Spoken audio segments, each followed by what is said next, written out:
Attention.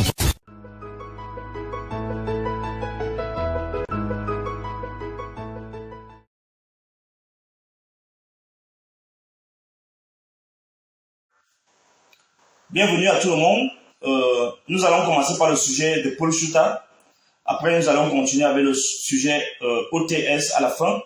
Avant le sujet de OTS, donc, on va parler du retrait du doctorat de Madame Damaris Mandop par le recteur Aurélien Sossou. Donc, premier sujet, Paul Shuta. Donc, je dis à tous les Camerounais de prier pour lui, pour mon frère Paul Shuta. Je me souviens que au niveau du combat des idées, nous avons eu les différends, mais là, il est dans une situation plus que malheureuse. Et je voudrais interpeller les autorités de ce pays sur ces genres d'attitudes, ces actes de barbarie qui n'honorent pas notre grand pays. Je soupçonne ceux qui peuvent faire des actes comme cela, parce qu'ils m'ont menacé de faire pareil. Je les mets en garde. Je suis ici à Yaoundé, ils savent. Ils ont les photos de ma chambre et de tout. Et c'est ainsi qu'ils ont les photos de toutes nos maisons. Nous qui voulons faire entendre le message du bon sens, l'exigence de vérité qui constitue un pays qui veut s'émanciper. Un peuple qui veut s'émanciper. Nous n'allons pas céder à la peur. Je leur dis ce soir que nous sommes tous des Paul Shuta ce soir. Il a été traité comme un animal, comme vous aimez traiter les gens. Je vous soupçonne fortement, vu le modus operandi de son enlèvement et de sa torture. Cette tentative d'assassinat doit être mise sur la place publique.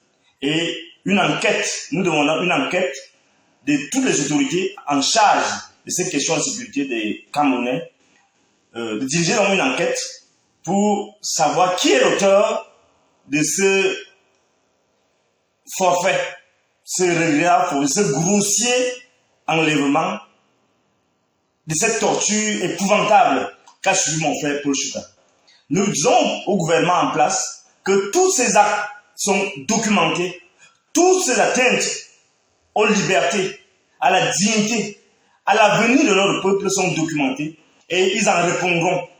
Ils en répondront un jour devant les juridictions et devant l'histoire. Courage à notre frère Paul Shuta. Nous travaillons pour que la vérité, pour que la liberté, pour que le développement suive dans notre pays. Pour ce faire, nous devons être exemplaires. Je ne veux pas savoir si c'est un règlement de compte ou pas.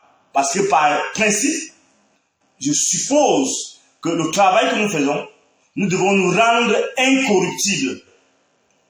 Et cette exigence-là, je la formule à l'intention de tous ceux qui sont considérés comme des activistes de la vérité, comme des défenseurs des droits de l'homme. Nous devons tous être exemplaires. Donc, il n'est pas question que des mauvaises langues supposent des règlements de compte. C'est faux. Et à mon avis, c'est un travail, c'est une tentative d'assassinat qui est orchestrée par des services compétents. Je le soupçonne fortement, puisque j'ai eu les mêmes menaces. J'ai eu le même traitement. Et ils nous promettent le même traitement. Nous n'allons pas nous laisser faire. Et sachez qu'un jour, vous allez déclencher quelque chose qui va vous dépasser.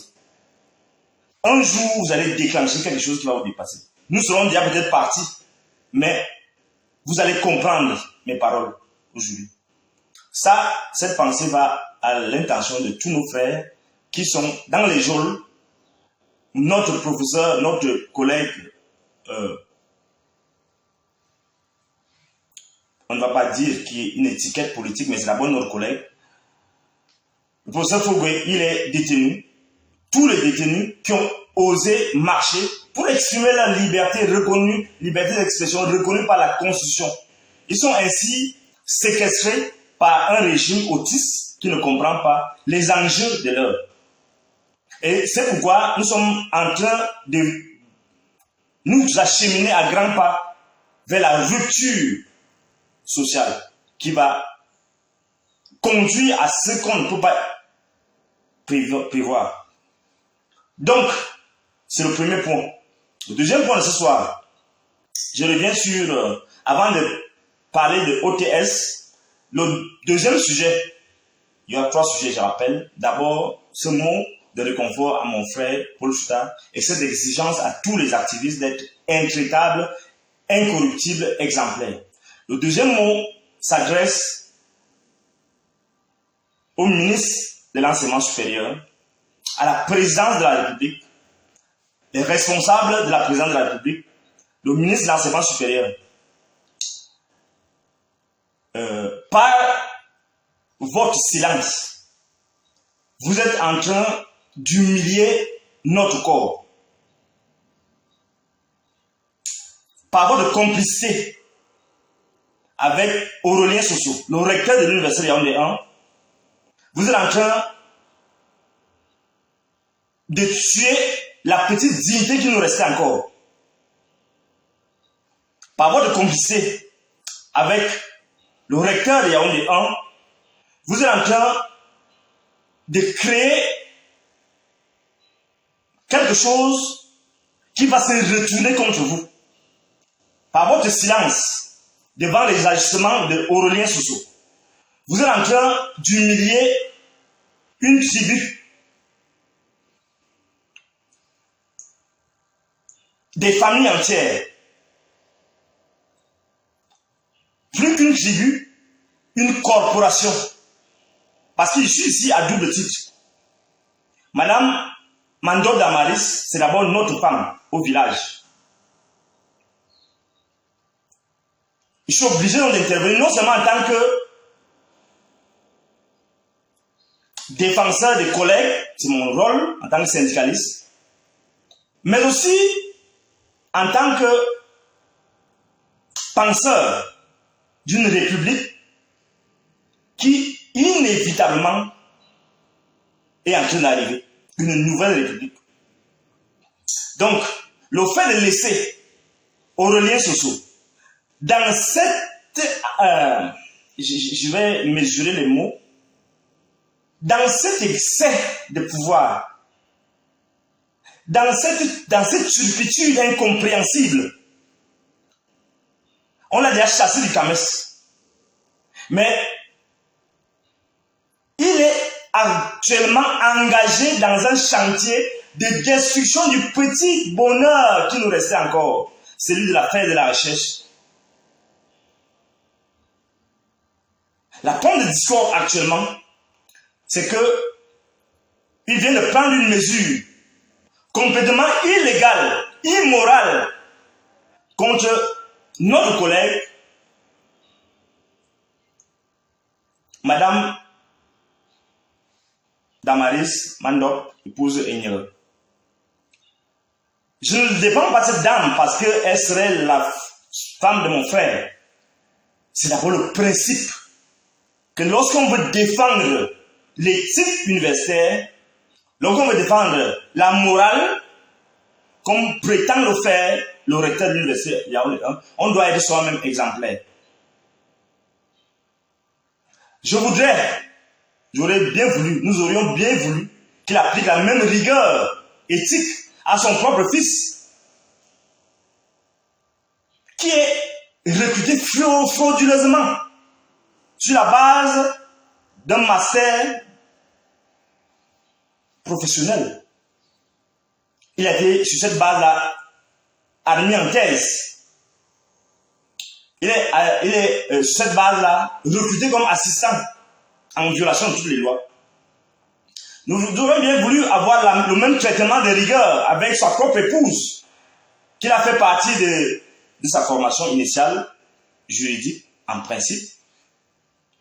Encore qu'on doit aussi auditionner tous ses diplômes, licencié en droit, docteur en sciences politiques, maintenant chargé de cours en sciences de l'éducation, maître de conférence en sociologie. Mais regardez ça. C'est à ça que l'université maintenant ressemble.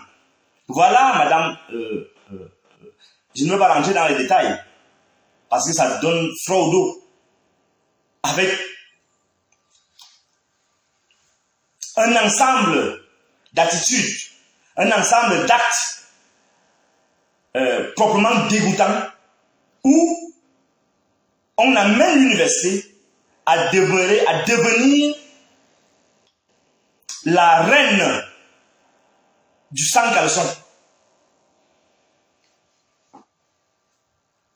Mesdames et messieurs, il y a de cela quelques heures, M. Aurélien Soso, recteur de l'université Yaoundé 1, a décidé de retirer le doctorat de Mme Mandop et Damaris, épouse Seigneur. Je vais vous confier quelque chose. Lorsque Madame Assé, Madame Soso, est partie s'en prendre à cette dame, à ma femme, parce qu'au village, c'est ma femme quand même. C'est la femme de mon frère. Lorsqu'elle est allée s'en prendre à cette collaboratrice du recteur,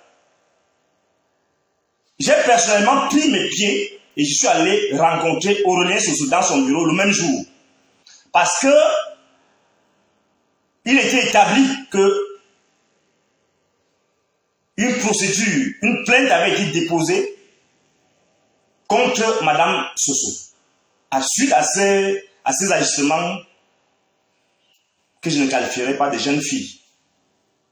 Alors, ce qui m'avait choqué, c'est que j'avais dit à M. Aurélien Soso, à M. le recteur, ce jour-là, dans son bureau, que, première chose, il est dit, lorsque votre femme vient arrêter, vient provoquer une telle bagarre, qu'elle a des forces sont que vous êtes en concubinage avec Madame. Ça veut dire quoi? Ça veut dire que ce soit vrai ou faux, vous devez payer une chèvre, vous devez me payer une chèvre.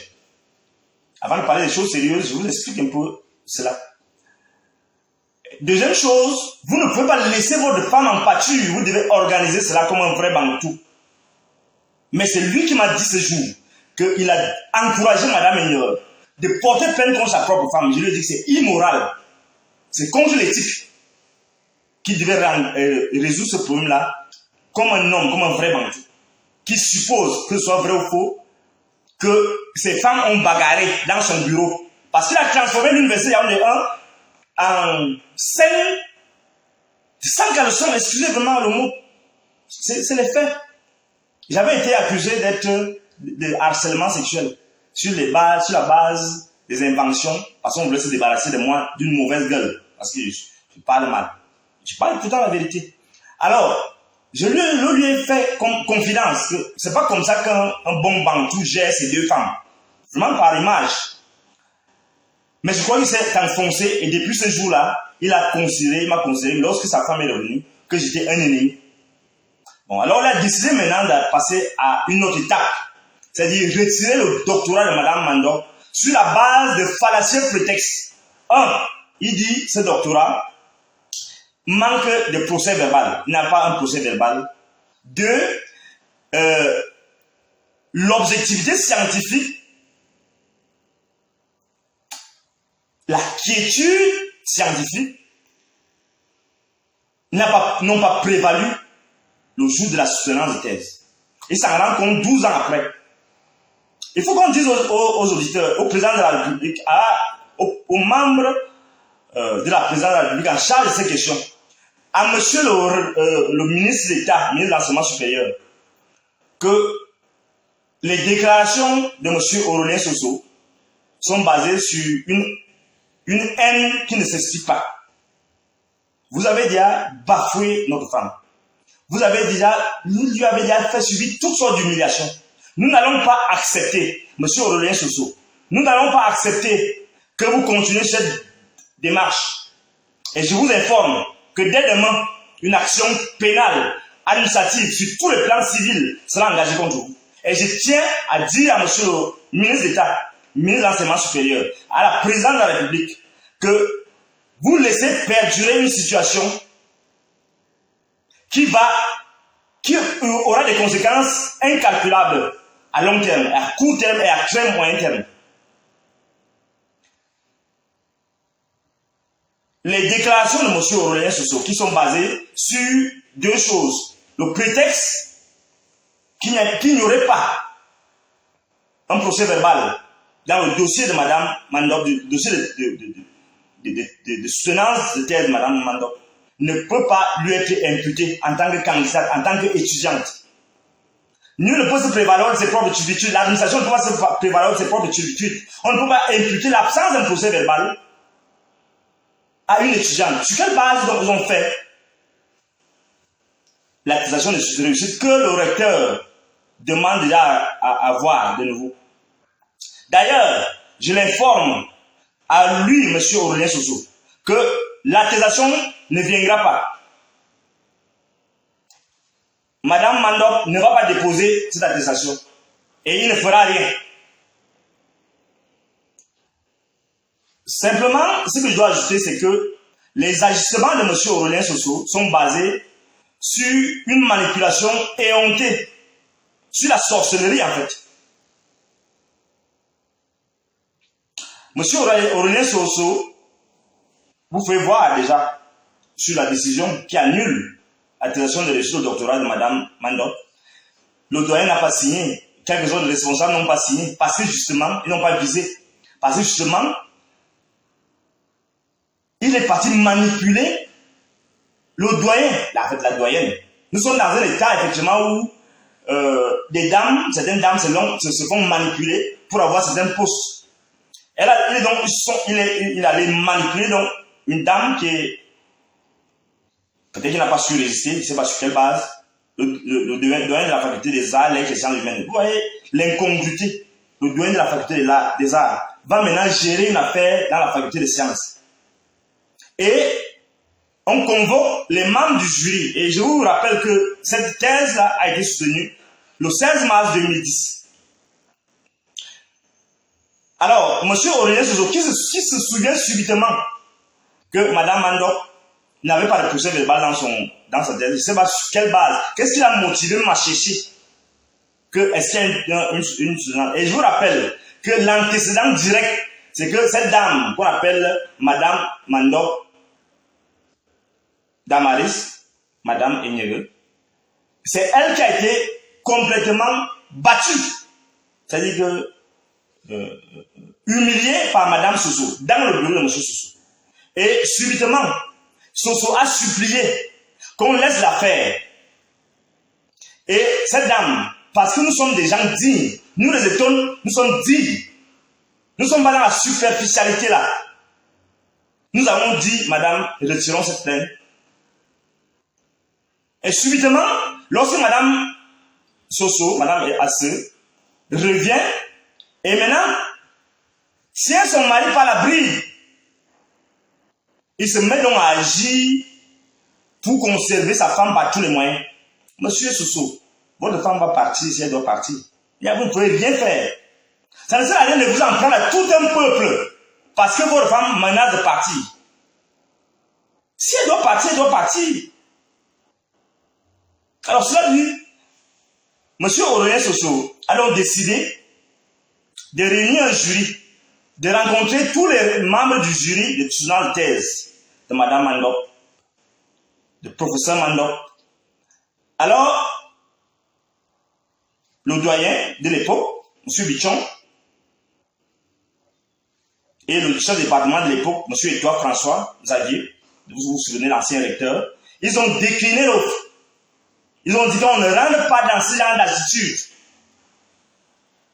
Tous les membres du jury l'ont convoqué, y compris le professeur Auben qui était directeur de thèse. Ils ont dit non, on ne rentre pas dans ce genre de manipulation satanique. Deux membres du jury ont décidé, moyennant quelques promesses, la présidente, Mme Ngongan Jeanne, et le professeur Tang, je crois qu'on leur a donné quelques pécules. Et je crois qu'on a fait des promesses à Mme Ngongan Jeannette d'être PCA, je ne sais pas quoi, les rumeurs qui circulent, les rumeurs parfois qui sont très fondées. Et Mme Tang, professeur Tang, elle serait recteur lorsque M. Soso sera Mineta, ou bien Minesup, parce qu'il ne peut pas arriver à Mineta. Alors, elles ont décidé de jouer le jeu. Elles ont décidé donc de jouer le jeu. Elles ont pactisé avec le diable et ont contribué à ce que de dire qu'il n'y avait pas une accusation de réussite. Et je vais vous rappeler quand même que la soutenance de cette thèse a été très mouvementée. Parce que le deuxième motif qui est dans la convocation, dans l'attestation de madame, l'attestation de monsieur le recteur qui annule le doctorat, c'est qu'il y aurait eu des violences verbales avec armes blanches. C'est-à-dire une invention d'un esprit malveillant qui dépasse toutes les bornes du bon sens. On doit quand même dire aux auditeurs, aux téléspectateurs, aux internautes, que madame Mandop avait été victime pendant tout son parcours de thèse du harcèlement de son professeur de thèse. Heureusement qui a décidé de ne pas partiser avec Soso. Mais dans le temps, il avait été accusé par madame Mandop d'être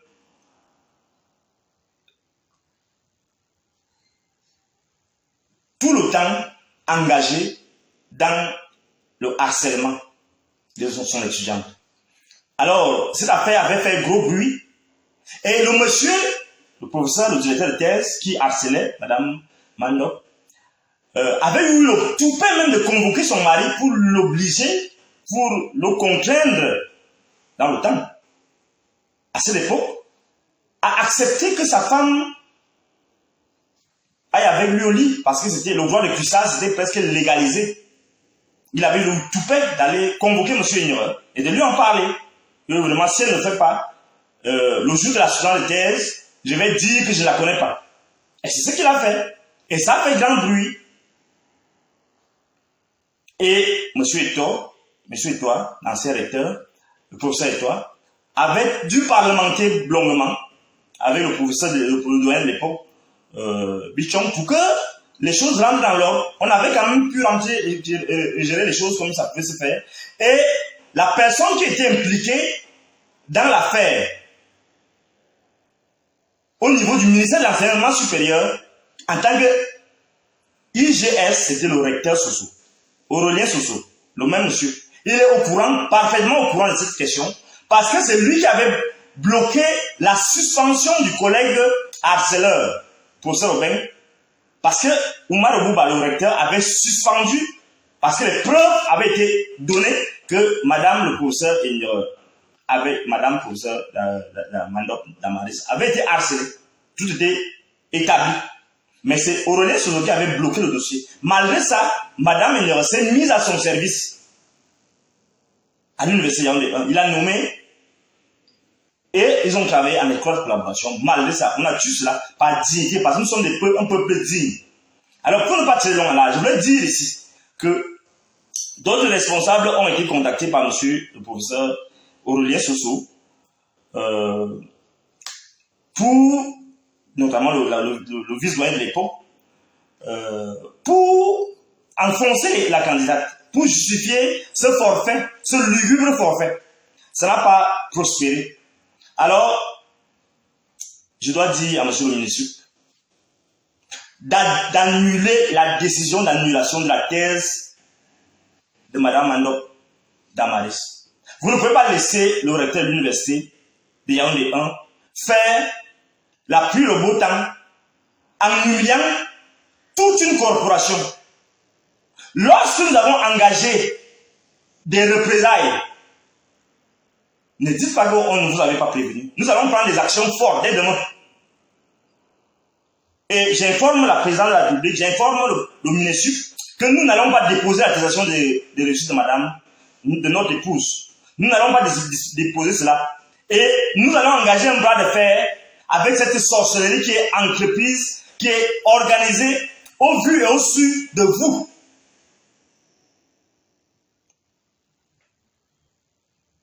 Et nous interpellons donc, nous vous interpellons, que ce qui va arriver, vous en assumerez totalement les conséquences. Je parle en tant que syndicaliste. Ça ne va pas se terminer ainsi. L'autre chose que je voulais ajouter, c'est que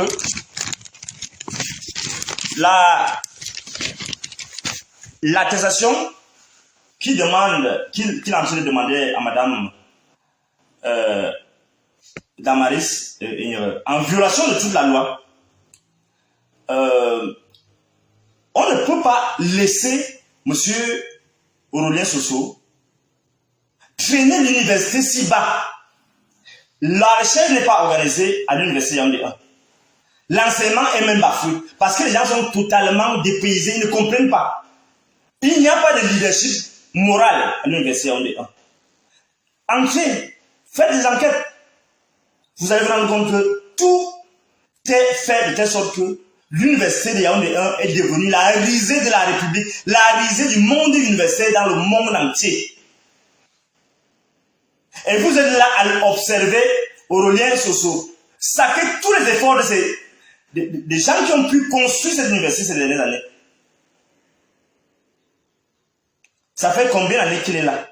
Qu'est-ce qu'il a construit? Une chose que je lui reconnais avoir construit, c'est son rectorat, avec le jet d'eau attractif où les petites filles viennent se tenir et les gens qui sont à l'intérieur du bureau observent et se rincent les yeux. Et on me dit de ne pas le dénoncer. Et la dernière fois, il m'a donné une lettre de mise en garde. J'ai cru que ma réponse forte à cette attaque, à cette provocation, l'avait assagi. Mais je me rends compte que les turpitudes continuent. On va me faire croire que non, on est en train de régler les trucs académiques, mais commençons d'abord par nous-mêmes. La morale commence par soi. Appliquer, qui s'applique lui-même la rigueur, l'exigence éthique qu'il exige des autres. Nous n'allons pas laisser l'affaire prospérer. Nous n'allons pas lui donner le temps de réagir. Nous allons réagir. Et les conséquences, je répète, les conséquences doivent se faire sentir. Mesdames et messieurs, cette décision de licenciement, cette décision de retrait de la thèse a la particularité de n'avoir pas été signée par le doyen actuel, d'avoir pas eu le visa du doyen actuel. C'est-à-dire qu'il continue son affaire. Or, l'université a ses règles. Le recteur ne peut pas aller commencer à signer des décisions de retrait d'une thèse sans commencer par le département, par le décanat, et ainsi de suite. Vous voyez jusqu'où cet acharnement. Pourquoi il s'acharne sur notre femme?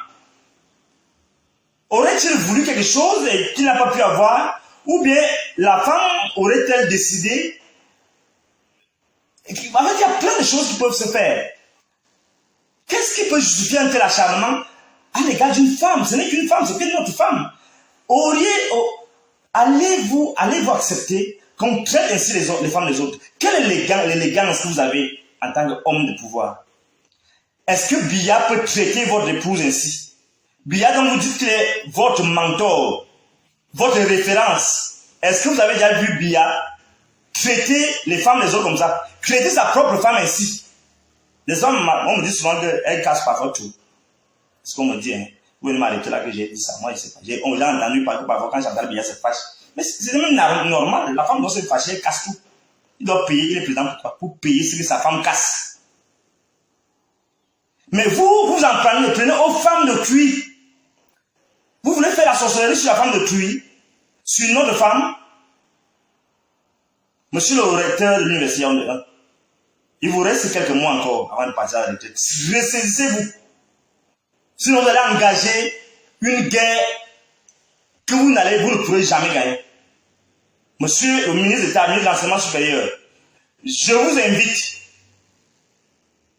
en tant que syndicaliste, en tant qu'acteur dans cette affaire, acteur parce que j'ai essayé de raisonner le recteur de l'université dès les premiers jours, mais il a été sourd aux appels de la raison. Je vous invite à refuser, à annuler l'annulation qui vous sera proposée. Et par là, à lui dire à votre collaborateur qu'il y a une hiérarchie qu'il doit respecter. S'il doit être ministre de l'enseignement supérieur, ce n'est pas en humiliant le ministre qui est là actuellement. que le ministre Jacques Famille, le ministre d'État Jacques Famille, annule purement et simplement cette décision d'annulation parce qu'elle est fondée sur aucune base juridique, morale, académique. Et j'ai dit à M. Aurélien Soso que ce faisant, il s'attaque à nous tous, nous les maris de cette dame. Il s'attaque au ministre et il va ici. Il s'attaque à tous les étonnes, il s'attaque à toute la corporation. Parce qu'il a commencé par Madame Ignorel, il va continuer avec d'autres. Je devrais vraiment clarifier cela et l'inviter à plus de sagesse. Mesdames et messieurs, ayant dit cela, je vais continuer avec le dernier élément, OTS. On a trop supporté. Là, je m'adresse au gouvernement de la République. Je comprends votre malaise. Je comprends votre galimacias, c'est-à-dire le bavardage sans base. Nous voulons l'argent. Je vais vous transmettre le message de OTS. Et je vais vous donner les raisons, les détails. Je vous parle, il faut que vous compreniez. Vous avez les moyens, tous les moyens, pour vérifier pourquoi je le dis, à quel titre, comment je me retrouve à dire ça. Je vous dis donc que nous, OTS, je suis là en soutien à cette équipe, en tant que penseur, en tant que influenceur, si vous voulez, mais aussi en tant que le garant d'une certaine orthodoxie dans la gestion de l'État, en tant que penseur, philosophe, politique. Nous voulons vous dire, Monsieur le Président de la République, que c'est votre intervention qui s'impose actuellement. La grève va se poursuivre. Nous vous invitons à comprendre que nous n'allons pas baisser les bras. OTS l'a dit clairement, et ça ne va pas changer, parce que vous aurez fait des fausses promesses. Nous savons que vous allez essayer de payer quelques personnes en masse là, et par la suite, vous allez monter les collègues contre les autres, en disant que eux ils sont dans l'insurrection. On sait déjà votre modus operandi. Mais on vous prévient que nous prenons des dispositions. On sait qu'assagir notre misère, notre pauvreté, notre paupérisation, nos souffrances nous ont instruits et nous ont donné la force de résister. Nous vous disons que cette clochardisation doit prendre fin. Nous allons vouloir, vous avez donné, je ne sais pas combien de 20 je sais pas combien de milliards que vous proposez. Nous voulons nos 200 milliards. Nous les voulons maintenant. Cherchez là où vous pouvez mettre, ou bien prenez partout où les ponts du régime ont volé.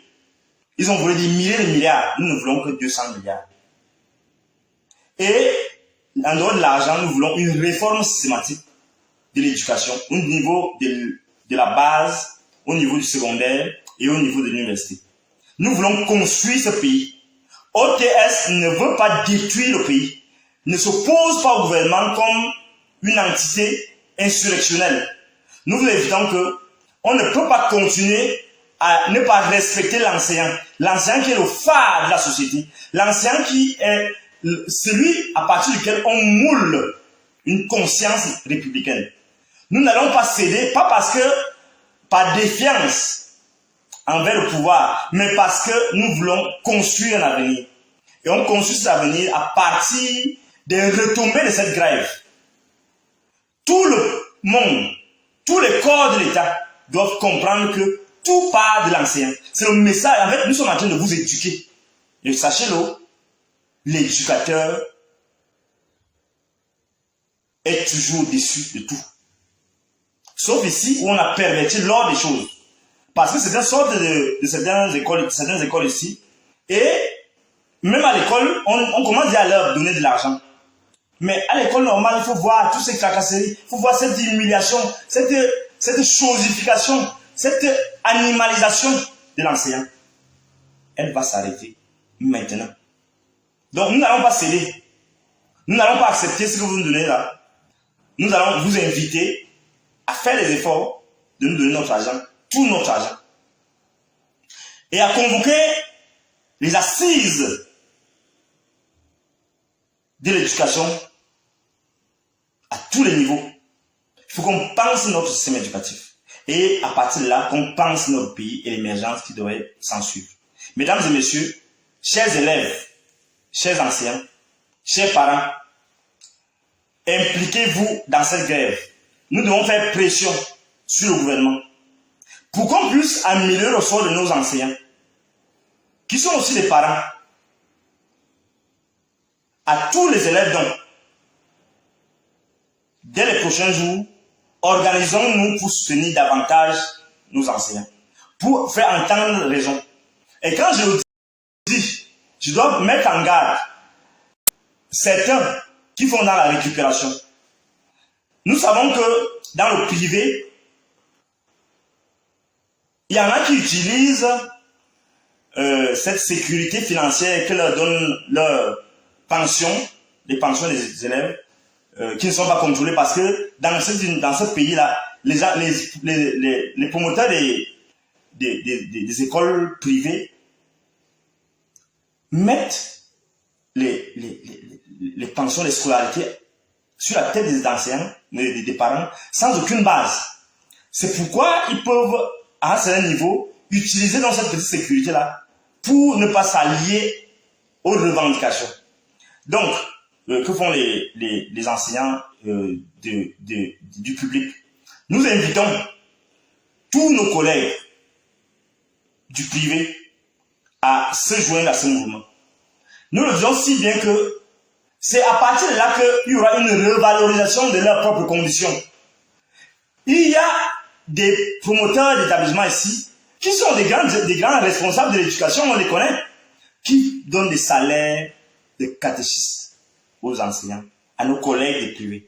C'est l'occasion maintenant que l'État organise cela. Et mais on sait pourquoi ça bloque. Ça bloque parce que c'est l'État, c'est les membres du gouvernement, c'est un acteur clé du système éducatif ou bien de la mafia au pouvoir qui ont ces écoles privées. Il faut donc qu'on leur dise aux collègues que rejoignez ce mouvement et à partir de là, nous devons avoir une vision globale du traitement de l'enseignant dans ce pays. Le Cameroun qui vient commence par l'issue de cette grève. Et si le gouvernement choisit de laisser pourrir la situation sous le prétexte qu'ils n'ont pas d'argent ou bien qu'ils attendent de recourir à la force, au billet, ils ne vont pas gagner. Nous sommes boostés à fond et nous invitons tous les collègues à être concentrés, à ne pas suivre cette désinformation qui est en ligne et qui veut qu'on ait levé le mot d'ordre de grève. Le mot d'ordre de grève se poursuit et les équipes sont en train de travailler. Nous travaillons depuis ce matin, depuis les jours, depuis on ne va pas donner de détails, pour que le gouvernement comprenne le bien fondé même de ces revendications et y apporte des réponses systématiques. Parce que au-delà de cette revendication, le traitement, la solution de cette crise va impacter d'autres secteurs de la société. Les questions de décentralisation, les questions de gestion des fonds, les questions, toutes sortes de choses. Parce que si on doit inverser les priorités, si l'argent doit être orienté uniquement dans des priorités secondaires, par exemple l'amusement, le football, des petits trucs comme ça, ou bien la guerre, entretenue par des réseaux mafieux sataniques au nord et au sud-ouest, il faut donc que l'exigence de traitement convenable des enseignants impacte dans les autres secteurs de la société. Donc, chers collègues du OTS, tenons ferme, soyons respectueux de notre façon de faire. Chers parents d'élèves, joignez-vous à nous pour qu'on puisse entendre, pour qu'on prépare l'avenir de notre pays à travers les sacrifices que vous êtes en train de consentir et avec travers le sacrifice de nos maîtres, de nos professeurs, de nos enseignants en somme. Donc, je vous remercie de m'avoir écouté et j'espère vous retrouver bientôt. OTS, toujours de l'avant et victoire. Merci.